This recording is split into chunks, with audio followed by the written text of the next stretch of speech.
Hola a todos, espero que se encuentren bien. El día de hoy vamos a hablar de lo que viene siendo el amplificador operacional, que en su acotación se conoce como OPA. ¿Cómo son físicamente los amplificadores operacionales? De inicio es importante especificar que estos ya no son, que estos ya son circuitos integrados, ya no son dispositivos directos como son los transistores o el diodo.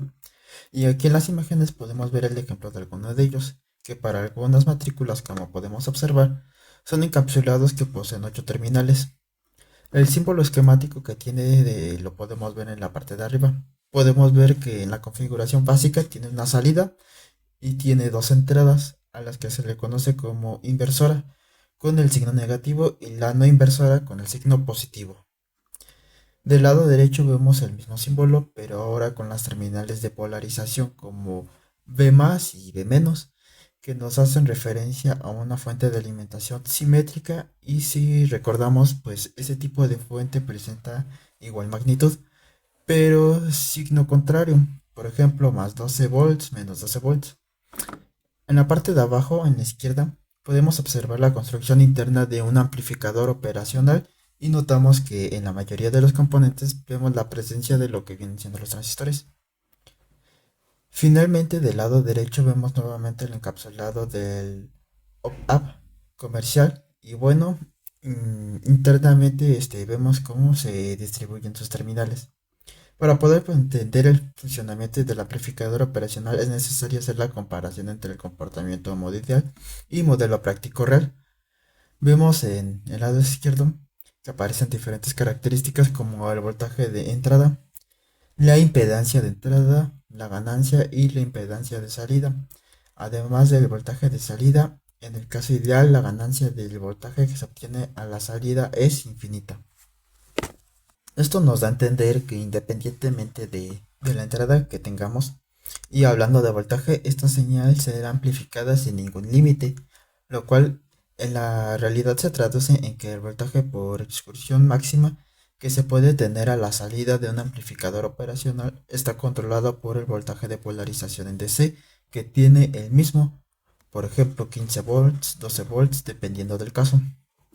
La impedancia de entrada que se presenta o que se exhibe en el modelo ideal del op-amp se asume como infinita. Como podemos ver acá entre las terminales, esta impedancia de entrada de hecho se aproxima a lo que es el circuito abierto, lo que nos da a entender que no hay circulación de corriente a través de las terminales de entrada.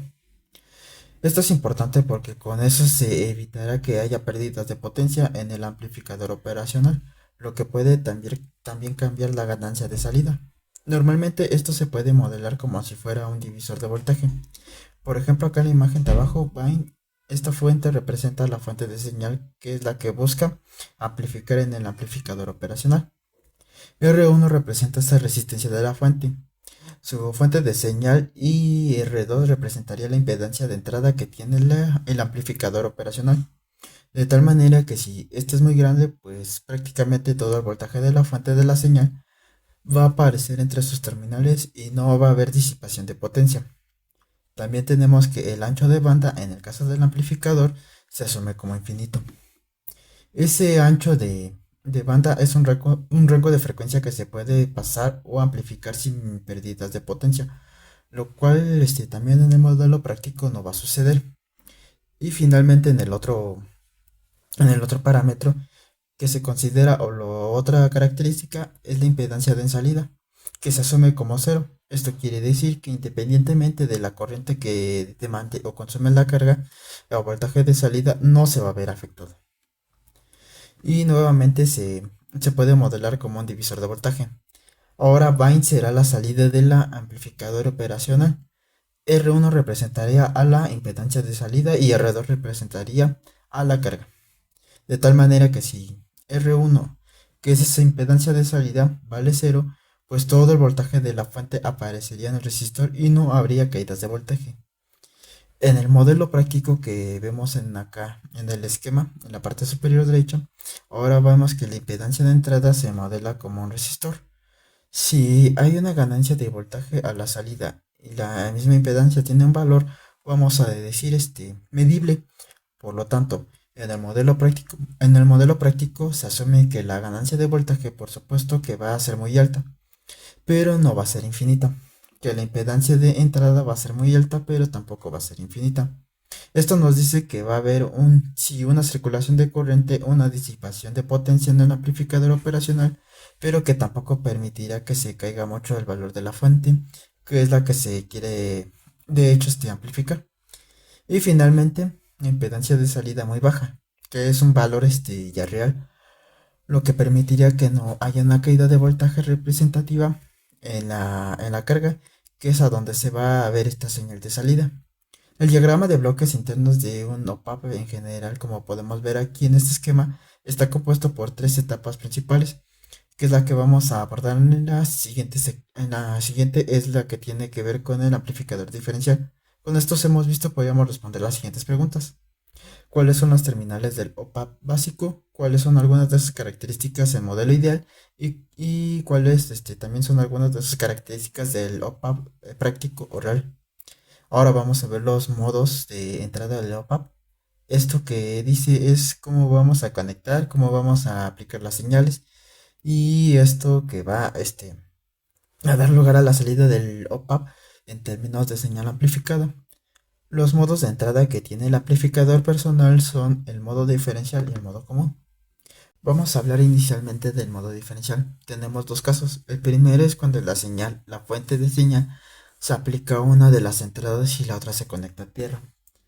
Aquí lo podemos ver cómo se aplica en la entrada inversora y cuando la señal ahora se aplica en la entrada no inversora y las otras terminales a la otra terminal va conectada a tierra. ¿Cuál es el otro caso del modo diferencial? Lo podemos ver en la parte de abajo, que es cuando se aplica señales de polaridad opuesta en las entradas, como se ve en las fuentes de señal. Y bueno, el equivalente sería aplicarlas en ambas terminales. Para el modo diferencial vamos a abordar primero cuando la señal se aplica en una de las entradas y la otra se va conectada a tierra.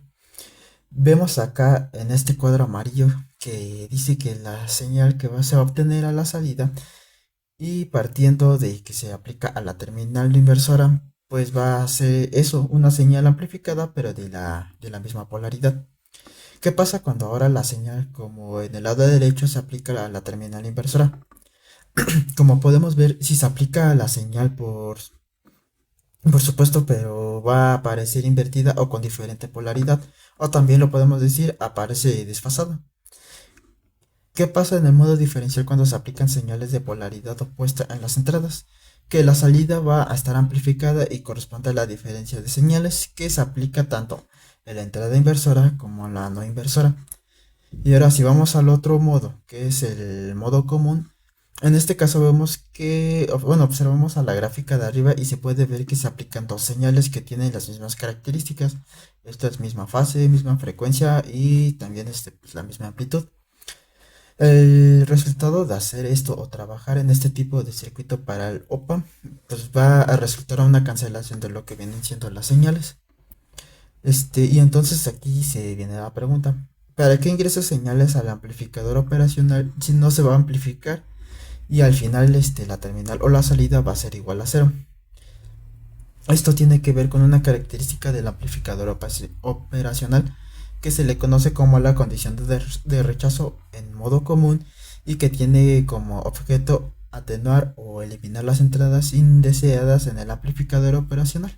Esas señales pueden tener las mismas características, misma amplitud y pues no aparecen en la salida.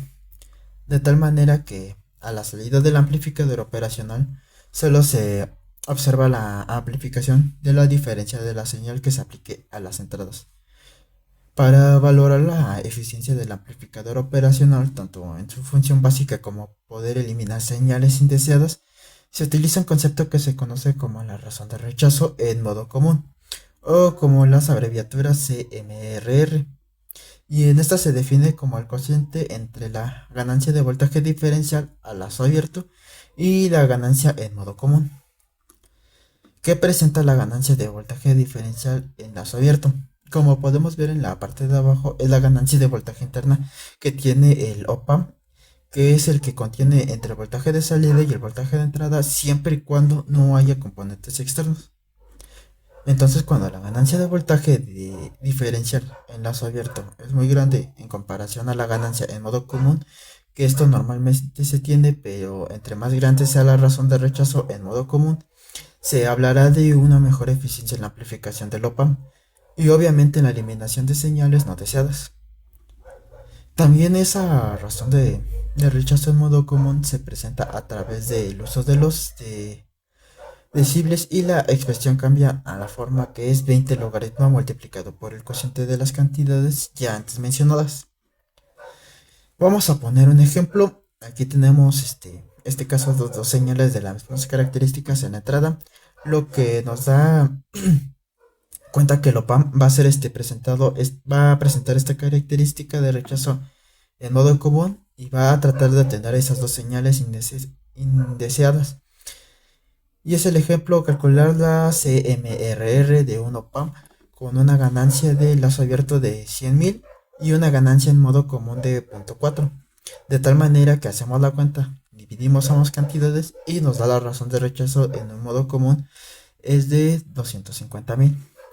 Una de las una de la cantidad dimensional y en decibeles, como ya hemos observado, pues el valor va a los 108.